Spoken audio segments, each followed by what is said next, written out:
Good afternoon students. Next article देखिए क्या है। Define principal axis and prove that principal axis are orthogonal to each other and principal moment of inertia are real. एक तो prove करना है कि principal axis को define करना है, दूसरा क्या प्रूव करना है कि प्रिंसिपल एक्सिस क्या है, ऑर्थोगोनल है एक दूसरे के साथ, ठीक है। और फिर प्रूव करना है कि प्रिंसिपल मोमेंट ऑफ इनर्शिया क्या आएगा, रियल आएगा। तो सबसे पहले हम प्रिंसिपल एक्सिस की डेफिनेशन कर रहे हैं। प्रिंसिपल एक्सिस क्या है? Principal axis are three mutually perpendicular axis about which product of inertia are zero, ठीक है। प्रिंसिपल एक्सिस क्या होती हैं? थ्री म्यूचुअली परपेंडिकुलर एक्सिस ही हैं, ठीक है। इसी तरीके से जिनके अबाउट प्रोडक्ट ऑफ इनर्शिया क्या आएगा? ज़ीरो आएगा। क्लियर है? वी नो दैट, ये आपने लास्ट आर्टिकल में निकाल ली थी ये इक्वेशन, ठीक है। हमारे पास ये फॉर्म आई थी मैट्रिक्स की, इस फॉर्म में लिखा था हमने this matrix can be written as. अब हम इसको कैसे लिख सकते हैं? H equal to J omega. मैंने बताया था इस मैट्रिक्स को हम आगे चलकर जे नाम देंगे। तो ये तो इनर्शिया मैट्रिक्स जे नाम दिया, इसको ओमेगा वेक्टर नाम दिया, इसको कैपिटल H वेक्टर नाम दिया। तो इस मैट्रिक्स को हमने किस फॉर्म में लिख दिया? H equal to J omega. इसको इक्वेशन नंबर 1 डाल दिया। H यहाँ पर क्या है? H is the vector with components H1 H2 H3। Omega is the vector with component omega 1 omega 2 omega 3। और J क्या है? इनर्शिया मैट्रिक्स है। क्लियर है? अब हमें प्रूव करना है कि प्रिंसिपल एक्सिस और ऑर्थोगोनल है एक दूसरे के साथ। तो उसके लिए देखिए, generally H and omega differs in direction as well as magnitude. Generally क्या होगा? H और ओमेगा की डायरेक्शन भी अलग होगी और मैग्नीट्यूड भी क्या होगा? अलग होगा। और J को हम कैसे ले सकते हैं? As an operator which transform the omega into entirely different H। देखिए ये इक्वेशन आई थी, J को अगर हम एज एन ऑपरेटर लें तो क्या काम कर रहा है कि J को जब हम ओमेगा के ऊपर अप्लाई कर रहे हैं तो वो उसको किस में ट्रांसफॉर्म कर रहा है? H में ट्रांसफॉर्म कर रहा है। यही उसने कहा है, J may be regarded as an operator which transform the omega into entirely different H, ठीक है। We now investigate the possibility of finding one or more omega which for a given J at O produce corresponding H that are in the same direction as omega। ये क्या कह रहा है? अब हम क्या इन्वेस्टिगेशन करेंगे? हम पॉसिबिलिटी निकालेंगे। क्या फाइंड करेंगे? एक या एक से ज़्यादा ओमेगा, जितने भी ओमेगा पॉसिबल हैं, ठीक है, वो फाइंड आउट करने की कोशिश करेंगे जिसके लिए which for a given J at O वो क्या प्रोड्यूस करे? एच। जे क्या कर रहा था? जे ओमेगा पर अप्लाई हो रहा था एज एन ऑपरेटर और क्या प्रोड्यूस कर रहा था? एच प्रोड्यूस कर रहा था। तो अगर हम ओमेगा फाइंड आउट करेंगे तो हम वो कौन से ओमेगा फाइंड आउट करेंगे दैट कि जो वो एच प्रोड्यूस करे जो कि सेम डायरेक्शन में हो एज ओमेगा, ठीक है। जे ओमेगा पर अप्लाई होकर एच ही तो प्रोड्यूस कर रहा था, ठीक है। तो हम वो ओमेगा फाइंड आउट करेंगे जो जिसके कॉरस्पॉन्डिंग अगर एच प्रोड्यूस हो तो उसकी डायरेक्शन सेम हो जो ओमेगा की डायरेक्शन हो। तो एक तरीके से हमें वो ओमेगा निकालने हैं जो एच की डायरेक्शन और ओमेगा की डायरेक्शन सेम हो, ठीक है, सेम डायरेक्शन में हो। In this event, two vectors will be related as H equal to N omega. N यहाँ पर क्या है? Scalar multiplier. अगर वो सेम डायरेक्शन में होंगे तो इस इवेंट में अगर सेम में होंगे तो वो एक दूसरे के पैरेलल होंगे, तो हम उसको किस फॉर्म में लिख सकते हैं? H equal to N omega, ठीक है। इन द मैट्रिक्स नोटेशन, अगर इसी को हम मैट्रिक्स नोटेशन में लिखें तो क्या आ जाएगा साथ में? Identity matrix. तो H equal to N I omega. I यहाँ पर क्या है? 3x3 यूनिट मैट्रिक्स है, ठीक है। The comparison of equation 1 and 2 leads to a first और सेकेंड डैश। जो ये इक्वेशन आई है मैट्रिक्स की फॉर्म में जानबूझकर लिखा क्योंकि हमारे पास गिवन ये जो सिस्टम था ये हमने मैट्रिक्स की फॉर्म में लिख रखा था। अब इसको और सेकेंड डैश इक्वेशन को जब आप कंपेयर करोगे तो दोनों के लेफ्ट हैंड साइड में एच है, ठीक है, तो राइट हैंड साइड भी इक्वल होंगी। तो जे इक्वल हो जाएगा एन आई ओमेगा के। फिर उसको भी हम लेफ्ट हैंड साइड में ले आए और ओमेगा को कॉमन निकाल लिया तो हमारे पास क्या आ गया? J minus N I into omega equal to zero. Zero यहाँ पर क्या है? ये ज़ीरो कॉलम वेक्टर है, ठीक है, क्योंकि इधर मैट्रिक्स चल रही है तो इधर भी मैट्रिक्स ही लोगे। इस इक्वेशन को हमने क्या नाम दे दिया? इक्वेशन 3।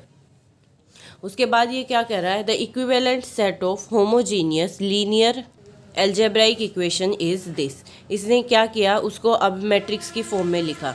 देखिए आपके पास क्या आया है? J minus N I into omega equal to zero, ठीक है।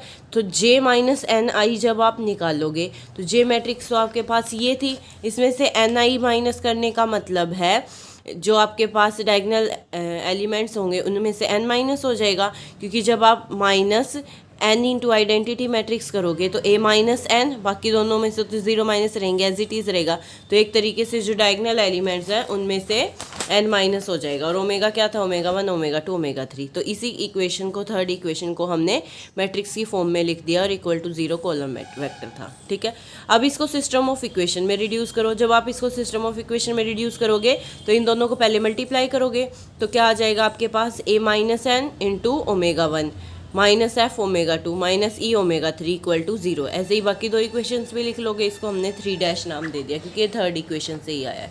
ठीक है, अब ये कह रहा है if we reject the trivial solution. अब इस सिस्टम ऑफ इक्वेशन का, क्योंकि होमोजीनियस सिस्टम है तो ट्रिवियल सॉल्यूशन तो हमेशा इसका सॉल्यूशन रहेगा। तो अगर हम उस केस को रिजेक्ट कर दें देन तो हमारे पास नॉन ट्रिवियल सॉल्यूशन होगा। तो इसका मतलब जो डिटर्मिनेंट आएगा of coefficient of omegas on left hand side of third dash vanishes. यानी कि देखो, हम ये आप पहले भी पढ़ चुके हो 12th क्लास में भी और आगे ग्रेजुएशन में भी, कि इस सिस्टम ऑफ इक्वेशन का, होमोजीनियस सिस्टम ऑफ इक्वेशन का ट्रिवियल सॉल्यूशन तो हमेशा ही एक सॉल्यूशन होता है। जीरो सॉल्यूशन तो आएगा ही आएगा। जैसे ही आप ओमेगा 1, ओमेगा 2, ओमेगा 3 को जीरो लोगे तो इसका सॉल्यूशन क्या आएगा, जीरो सॉल्यूशन आएगा। लेकिन अगर हम उसको रिजेक्ट कर दे तो उस केस में इसका नॉन ट्रिवियल सॉल्यूशन आएगा। ठीक है, और उसकी कंडीशन क्या थी कि इस मैट्रिक्स का डिटर्मिनेंट क्या होना चाहिए, जीरो होना चाहिए, तभी इसका नॉन ट्रिवियल सॉल्यूशन आएगा। तो इसका मतलब डिटर्मिनेंट ऑफ दिस मैट्रिक्स यानी कि determinant of j minus N I क्या होगा, इक्वल टू 0 होगा। क्लियर है, इसको इक्वेशन नंबर हमने 4th डाल दिया। अब उसके बाद आगे देखिए ये क्या कह रहा है, moreover omega 1, omega 2, omega 3 can not determine absolutely from equation third dash.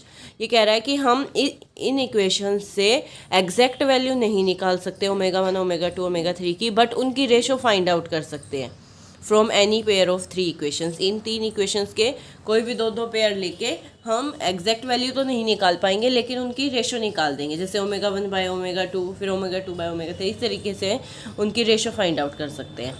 Thus the directions for which angular velocity omega and angular momentum h are same in accordance with equation 2 are found by solving the equation 4 and finding these। इसने क्या कहा है कि जो directions हैं किसके लिए, angular velocity omega और एच के लिए, कि वो सेम डायरेक्शन में आए। वही तो हम कर रहे हैं ना, हम वो ओमेगा फाइंड आउट कर रहे हैं जिसके लिए ओमेगा और एच की डायरेक्शन क्या हो, सेम हो, इन अकॉर्डिंग टू इक्वेशन 2। ठीक है, वो किससे आएगी, are found in according to equation 2 are found by solving the cubic equation.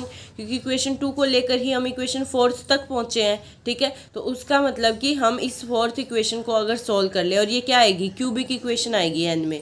आप चेक करके देख सकते हो, जब आप इसका डिटर्मिनेंट सॉल्व करोगे तो a minus N, B minus N, C minus N product में आएंगे। यानी कि जब इसका डिटर्मिनेंट आप सॉल्व करोगे और इक्वल टू 0 रखोगे इस इक्वेशन में, तो आपके पास n में वो इक्वेशन क्या बनेगी, क्यूबिक इक्वेशन बनेगी। तो जब इस इक्वेशन को आप सॉल्व करोगे तो वहाँ से आप फाइंड आउट कर सकते हो इनकी रेशो, ओमेगा 1, ओमेगा 2, ओमेगा 3 की रेशो फाइंड आउट कर सकते हो। और वो ओमेगा आएंगे जिनके लिए ओमेगा और एच की डायरेक्शन क्या होगी, सेम होगी। ठीक है, instantaneous axis of rotation through O specifying omega and having the property of being parallel to angular momentum h of the body about O is called principal axis for the point O of the body।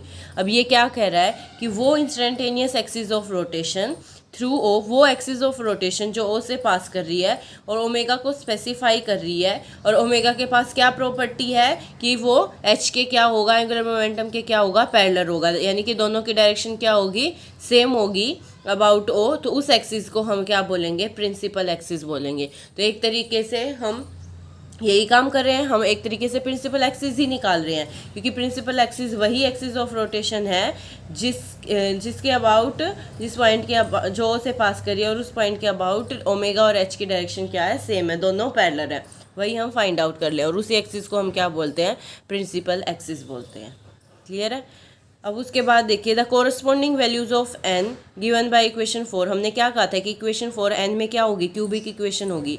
तो जब उसको solve करके हम n की values निकालेंगे तो एक तरीके से वो हमारे पास क्या निकलेगा, principal moment of inertia of the body about that axis.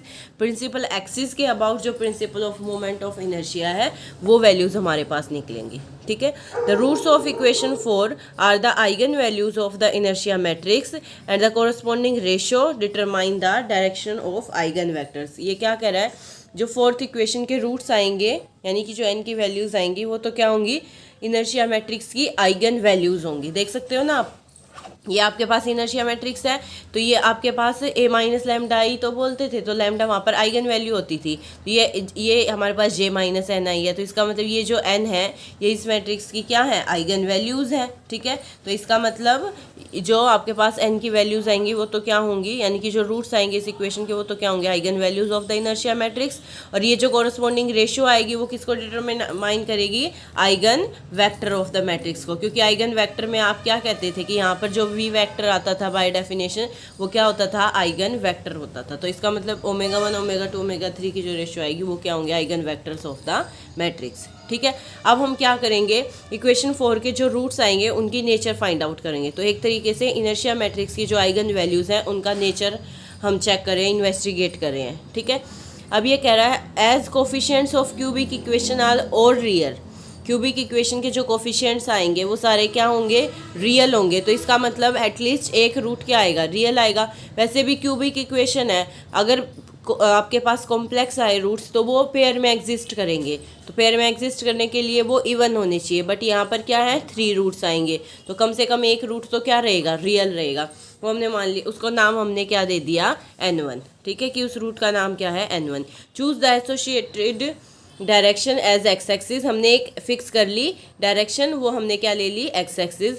Then इसका मतलब ओमेगा 1 तो क्या रहेगा, नॉन जीरो, क्योंकि एक्स एक्सिस के अबाउट ले रहे हैं। तो फर्स्ट ओमेगा 1 नॉन जीरो रहेगा, बाकी दोनों क्या हो जाएंगे, जीरो हो जाएंगे। ठीक है, तो इक्वेशन 3 शोज दैट, अब आप क्या करो, ये वैल्यूज़ उसके अंदर यूज़ करो, तो आपके पास देखो क्या आएगा, एफ भी ज़ीरो हो जाएगा, ई भी ज़ीरो हो जाएगा और ए n1 के इक्वल हो जाएगा। आप पुट करके देख सकते हो, इसके इन इक्वेशंस के अंदर आप एफ को, ई को ज़ीरो रखो। ठीक है, नहीं सॉरी, ओमेगा 2 ओमेगा 3 को ज़ीरो रखो और ओमेगा 1 को नॉन ज़ीरो मानकर चलो। तो जब आप ओमेगा 2 और ओमेगा 3 को ज़ीरो रखोगे तो ये दोनों टर्म तो हट जाएंगी। क्या बचेगा, a minus N into omega 1 equal to zero. अब दो की प्रोडक्ट ज़ीरो है तो आइदर दिस ज़ीरो और दिस ज़ीरो, बट ओमेगा 1 तो हम क्या लेकर चले हैं, नॉन ज़ीरो। तो इसका मतलब a किसके इक्वल आ जाएगा, n के इक्वल। n का मतलब n1 के इक्वल आ जाएगा। ठीक है, क्योंकि हमने ये एक रूट कंसिडर किया है इसका। अब इक्वेशन 4 गिव्स, तो अब इक्वेशन 4 से हमारे पास क्या आ जाएगा, हम क्या लेकर चले थे, determinant of j minus N I equal to zero. इसका मतलब j माइनस एन आई का मतलब ये मैट्रिक्स, इसका डिटर्मिनेंट क्या आएगा, इक्वल टू ज़ीरो। तो इसमें ये वैल्यूज़ पुट कर दो, a की वैल्यू क्या रख दोगे, n1। ठीक है, और e और f को क्या रख दोगे, ज़ीरो, क्योंकि ये हमारे पास ज़ीरो आ चुके हैं। तो ये वैल्यूज़ उसमें पुट कर दी determinant of j minus N I equal to zero में, तो आपके पास ये आ गया।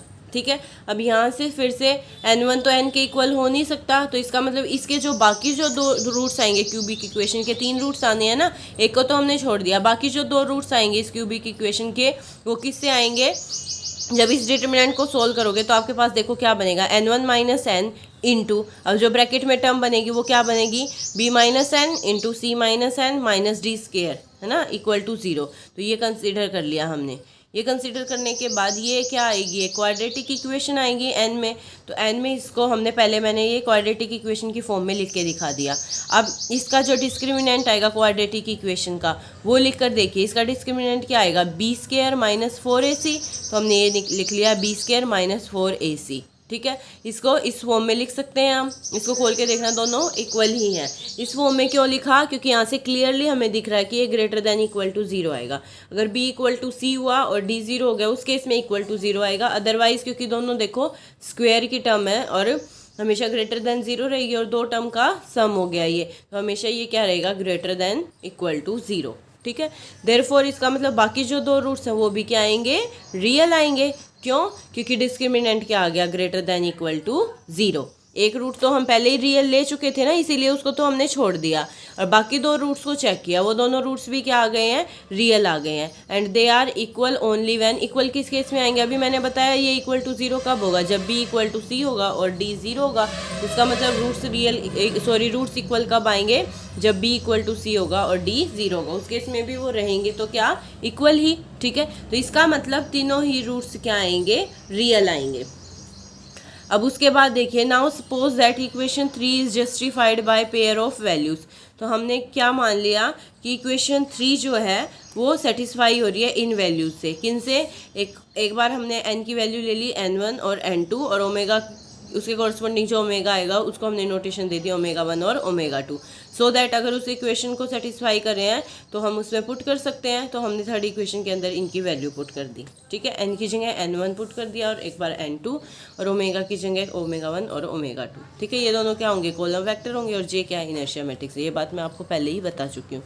अब यहाँ पर जो ओमेगा 1 और ओमेगा 2 आए हैं वो किसको डिनोट कर रहे हैं? कॉरस्पॉन्डिंग रो वेक्टर्स को डिनोट कर रहे हैं, ठीक है। Multiplication of equation 5 by omega 2, इसको तो मल्टीप्लाई कर दो ओमेगा 2 से, इसको मल्टीप्लाई कर दो ओमेगा 1 से, ताकि इनकी लेफ्ट हैंड साइड इक्वल हो जाए, ठीक है। तो जब ये काम आप करोगे, देखो ये करके दिखा रखा है, फर्स्ट वाली इक्वेशन को यानी कि फिफ्थ इक्वेशन को ओमेगा 2 से मल्टीप्लाई किया और सिक्स को ओमेगा 1 से मल्टीप्लाई किया, ठीक है। ये करने के बाद हमारे पास ये दो इक्वेशंस आ गई हैं, उनको हमने नाम क्या दे दिया? 5 और 6। अब आपको क्या करना है? इनका ट्रांसपोज लेना। Now taking transpose on both sides of equation 5 and remembering that कि जे मैट्रिक्स क्या है? सिमेट्रिक मैट्रिक्स थी, ठीक है। तो उसका ट्रांसपोज जे ही रहेगा, जे ट्रांसपोज जे के इक्वल रहेगा। तो अब हमारे पास क्या आ जाएगा? We obtain. ट्रांसपोज लेने के बाद हमने उनको डबल डैश से डिनोट कर दिया।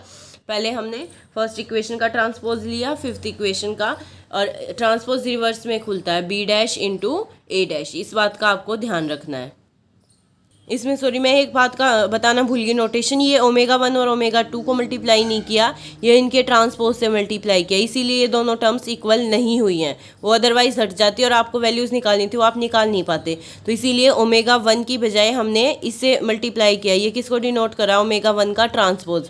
और ये किसको रिप्रेजेंट कर रहा है? ओमेगा 2 का ट्रांसपोज। तो इस इक्वेशन को ओमेगा 1 के ट्रांसपोज से मल्टीप्लाई किया गया है और एक को ओमेगा 2 के ट्रांसपोज से मल्टीप्लाई किया गया है, ठीक है। आई बात समझ में? और तब ये इक्वेशंस आई हैं। अब इसका फर्दर ट्रांसपोज लिया 5 इक्वेशन का। जब आप फर्दर ट्रांसपोज लोगे तो देखिए ये कैसे खुलेगा? रिवर्स ऑर्डर में खुलेगा। ओमेगा 1 का ट्रांसपोज जे, तो जे एज इट इज ही रहेगी क्योंकि जे सिमेट्रिक मैट्रिक्स है, और ये ओमेगा 2 बन जाएगा क्योंकि इस किसी मैट्रिक्स के आप ट्रांसपोज का ट्रांसपोज लोगे तो वापस वही मैट्रिक्स आ जाएगी। तो दोनों तरफ आपको इस तरीके से ट्रांसपोज लेना है। ट्रांसपोज लोगे ऐसे ही राइट हैंड साइड में लेना है। यहाँ से n1 तो स्केलर है, उसको छोड़ दो, ओमेगा 1 का ट्रांसपोज इंटू ओमेगा 2, ठीक है, क्योंकि ट्रांसपोज रिवर्स ऑर्डर में खुलता है। तो इस तरीके से हमने 5 मैट्रिक्स का ये ट्रांसपोज ले लिया। अब सब्ट्रैक्शन ऑफ 5 फ्रॉम 6। इनको जब आप सब्ट्रैक्ट करोगे तो आपके पास ये 7th इक्वेशन आ जाएगी। यहाँ पर n1 और n2 तो इक्वल है नहीं क्योंकि सारे रूट्स हमने डिस्टिंक्ट लिए हैं, तो इसका मतलब इन दोनों की प्रोडक्ट क्या आ गई? 0। दो वेक्टर्स की प्रोडक्ट 0 होने का मतलब वो क्या है? दोनों ऑर्थोगोनल है, क्योंकि दो वेक्टर्स आपस में जब परपेंडिकुलर होते हैं तो a डॉट b क्या आता है? 0। जिसका मतलब ओमेगा 1 और ओमेगा 2 क्या है? आपस में ऑर्थोगोनल है। Since equation 8 express the vanishing of their scalar product and neither vector is presumed to be 0।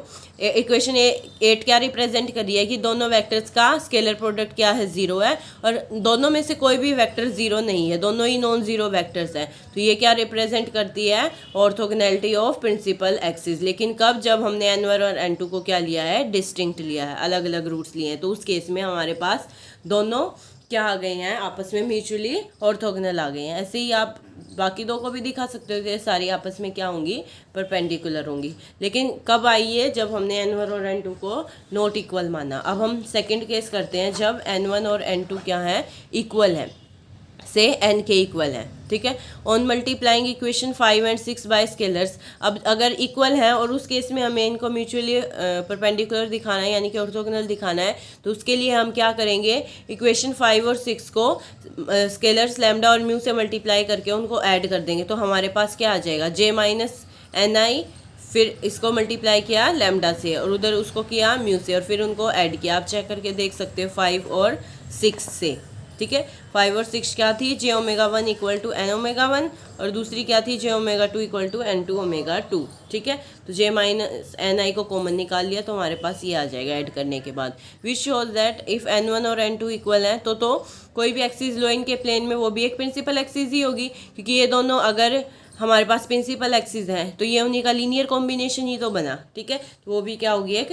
Principal axis होगी। लेकिन कब? जब n1 और n2 क्या है? इक्वल है। In general since roots of equation 4 क्या आए थे, रियल और डिस्टिंक्ट आए थे, there will be 3 mutually orthogonal principal axis at O. अगर इन जनरल हम तीनों रूट्स को डिस्टिंक्ट लेकर चलते हैं, रियल तो वो है ही, डिस्टिंक्ट लेकर चलते हैं, तो उस केस में 3 म्यूचुअली ऑर्थोगोनल प्रिंसिपल एक्सिस आएंगे ओ पॉइंट पर, और these will be determined from the roots, और उनको हम निकालेंगे कहाँ से, रूट्स से निकालेंगे। Suppose the solution is specified by, तो वो हमने मान ली n1 n2 n3, और उनके कॉरस्पॉन्डिंग वेक्टर ले लिया ω1 ω2 ω3। तो बार बार लिखने की बजाय मैंने k इंडेक्स दे दिया, और k वेरी करेगा 1 2 3, ठीक है। ओमेगा के वेक्टर है तो उसका मैग्नीट्यूड हम इससे रिप्रेजेंट करेंगे, आपको ध्यान रखना ये तो मैग्नीट्यूड है, और ये इसका क्या है, यूनिट वेक्टर है। ए के क्या है, यूनिट वेक्टर है in direction of 3 principal axis at O, और ये म्यूचुअली मैं बता ही चुकी हूँ। सबस्क्रिप्ट किसको रिप्रेजेंट करेगा ये भी आपको पता है, यूनिट वेक्टर है, तो जैसे आई क्रॉस जे के होता था ऐसे a1 क्रॉस a2 a3 आएगा। आर वेक्टर हमने क्या ले लिया, r1 आई जे के की जगह यहाँ a1 cap a2 cap a3 cap चलेंगे। From equation second we have, equation second के अंदर हमने वैल्यूज पुट करेंगे। इक्वेशन सेकंड आपके पास क्या थी, आप चेक कर सकते हो। इक्वेशन सेकंड हमारे पास क्या आई थी, h equal to N omega, ठीक है। h equal to N omega है, तो आप h की वैल्यू पुट कर दोगे। h की वैल्यू हमारे पास पीछे चेक करके देख सकते हो, h की वैल्यू आपके पास ये आई थी, और इस इक्वेशन को हम पहले फर्स्ट के लिए लिख रहे हैं ω1 के लिए, तो यहाँ पर n1 आ जाएगा, ठीक है। अब क्या करना है आपको, इसको मल्टीप्लाई करना है a1 कैप से। इस 10th इक्वेशन को स्केलर मल्टीप्लिकेशन करोगे a1 कैप से, तो आपके पास क्या आ जाएगा, a1 कैप से मल्टीप्लाई करना है, और फिर उसके साथ साथ ω1 से आपको डिवाइड करना है। ω1 के मैग्नीट्यूड से हम डिवाइड करेंगे, ठीक है। यहाँ से वेक्टर हटा देना, ω1 के मैग्नीट्यूड से डिवाइड करेंगे, तो आपके पास n1 इसके इक्वल आ जाएगा। वो कैसे आया मैं आपको बता देती हूँ। 10th इक्वेशन आपके पास ये थी, आपने पहले a1 डॉट के साथ स्केलर मल्टीप्लिकेशन किया दोनों तरफ, ठीक है, और ω1 वेक्टर है तो उसकी वैल्यू पुट कर दी मैग्नीट्यूड की फॉर्म में ω1 मैग्नीट्यूड इनटू उसके साथ उसके यूनिट वेक्टर। ये बात मैं आपको बता चुकी हूँ, ω1 को ऐसे लिख सकते हो। उसके बाद साथ साथ ω1 से दोनों तरफ डिवाइड भी कर दिया, ठीक है। तो आपके पास क्या आ जाएगा, m इंटू a1 कैप। यहाँ पर उसने क्या किया है देखिए, a dot B cross C scalar triple product था, तो उसको हम कैसे लिख सकते हैं, a cross r dot this vector, और इस वेक्टर में भी ω1 वेक्टर की वैल्यू पुट कर दी, और यहाँ से ω1 से ω1 कट जाएगा, a1 डॉट a1 ये 1 बन जाएगा, सिर्फ n1 आ जाएगा आपके पास, ठीक है। उसके बाद m इंटू ω1 तो मैग्नीट्यूड है, स्केलर क्वांटिटी है, बाहर निकाल लिया, आपके पास बचा a1 क्रॉस r, और यहाँ से भी बचा a1 क्रॉस r, यानी कि इसका स्क्वायर हो जाएगा, और ω1 से ω1 कट जाएगा, तो आपके पास n1 की ये वैल्यू आ गई, ठीक है। यही वैल्यू आई हुई थी n1 की। उसके बाद आगे चलिए, since a1 cross r equal to, ये आप निकाल के देख सकते हो, जब a1 और r का जब आप क्रॉस प्रोडक्ट निकालोगे आपके पास ये टर्म आएगी, ठीक है। तो n1 के अंदर जो a1 क्रॉस r का स्क्वायर था उसकी वैल्यू पुट कर दी। इसका स्क्वायर करने का मतलब इसी के साथ डॉट प्रोडक्ट, तो वो बनेगा r2 square plus r3 square, तो वो वैल्यू यहाँ से पुट कर दी, और इस n1 की वैल्यू को नाम दे दिया a स्टार, ठीक है। सिमिलरली n2 और n3 की वैल्यू निकालोगे, इसी तरीके से उनको नाम दे दोगे b स्टार और c स्टार। तो ये जो एक्सप्रेशंस आई हैं ये किसको डिटरमाइन करेंगे, प्रिंसिपल मोमेंट ऑफ इनर्शिया को, ठीक है। Further on expanding the vector triple product in equation 10, अगर आपको और आगे एक्सपेंड करना है तो इक्वेशन 10 में जो वेक्टर ट्रिपल प्रोडक्ट आया था उससे हमारे पास ये इक्वेशन आ जाएगी। कैसे आएगी ये मैं आपको बता देती हूँ। उसका रीजन यहाँ दे रखा है, a cross b cross c आपके पास इस तरीके से खुलता है। जब 10th इक्वेशन में जो स्केलर ट्रिपल प्रोडक्ट है, अगर आप इस फॉर्मूले से उसको ओपन करोगे तो आपके पास सिंप्लीफाई करोगे तो ये इक्वेशन आ जाएगी। ये आप एक बार खुद से पढ़ के भी देख सकते हो, r डॉट r है उसका स्क्वायर हो जाएगा स्केलर वेक्टर। इसमें अगर आपके पास r डॉट, ये तो एज इट इज ही रखा है, ठीक है। उसके बाद ω1 वेक्टर था जो, उसको हमने लिख दिया ω1 magnitude into unit vector a1 cap, ठीक है। तो हमने क्या किया, यहाँ से इसको तो राइट हैंड साइड में लगे, इसको लेफ्ट हैंड साइड में लिया, जो कॉमन आ रहा था उसको कॉमन निकाल दिया, बाकी टर्म को एज इट इज़ रखा, ठीक है। उसके बाद यहाँ से भी ω1 वेक्टर को खोल दिया, ω1 से ω1 का मैग्नीट्यूड हट जाएगा, ठीक है। तो आपके पास ये टर्म आ जाएगी सॉल्व करके, तो आपके पास इक्वेशन 10 का स्केलर मल्टीप्लिकेशन खोल के ये टर्म आ गई है। उसके बाद आपको इसको स्केलर मल्टीप्लाई करना है a2 कैप के साथ, तो आपके पास देखो क्या बचेगा।